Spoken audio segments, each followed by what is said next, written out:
Good morning, my brothers and sisters. Welcome to episode 133 of Be With Me. We're going to talk today about something near and dear to all of our hearts, and that is lust and adultery. Here it is, Matthew 5:27. But you have heard that it was said, you shall not commit adultery. So that's in the Ten Commandments. But I say to you that everyone who looks at a woman with lustful intent has already committed adultery with her in his heart. If your right eye causes you to sin, tear it out, throw it away, for it is better that you lose one of your members than that your whole body be thrown into hell. And if your right hand causes you to sin, cut it off, throw it away, for it is better for you to lose one of your members than that your whole body go into hell. All right, so let's talk about lustful intent. You've heard that it is said, you shall not commit adultery. But I say to you, everyone who looks at a woman with lustful intent. So first thing I noticed is that it seems to highlight that women are primarily the recipients of such activity, and then I would think men are primarily the committers of such activity.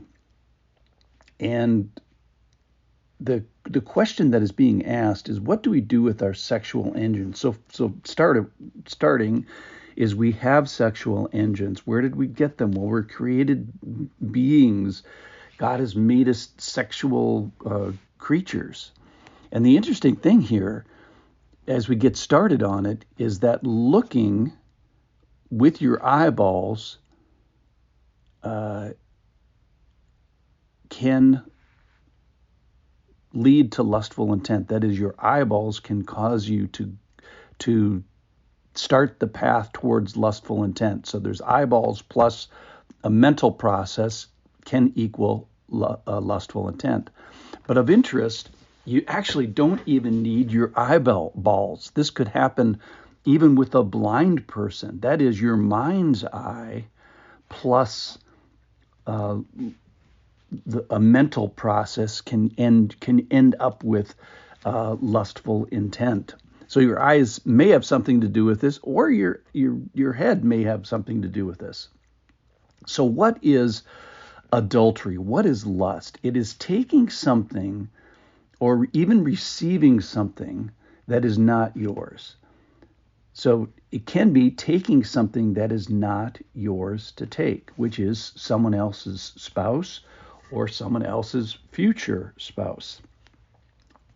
Similarly, it could be receiving something, even willfully given, that is not theirs to give. That is someone else's spouse and someone else's future spouse.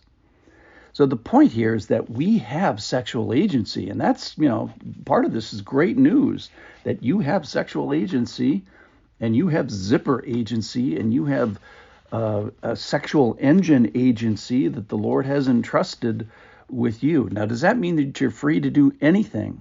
Clearly, no. You're not free to do as you may please.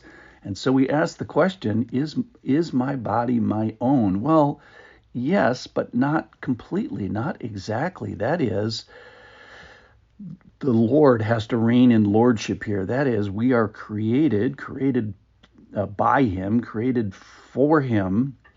And so we are entrusted with this gift of sexual agency, and we are supposed to use it rightly. Now, the question is, who gets to decide?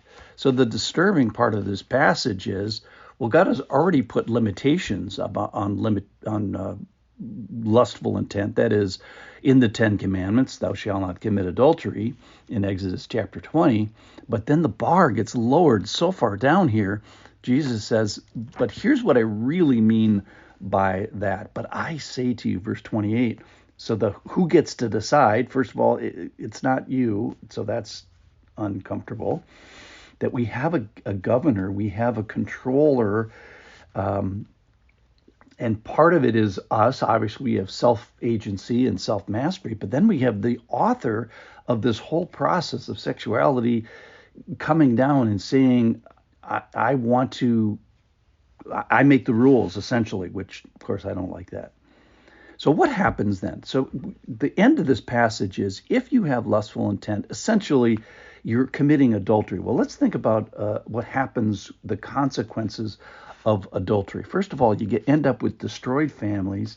You lose the respect of your spouse. You lose the respect of your children. You lose positions of trust, even in your neighborhood. You know, who's gonna trust you.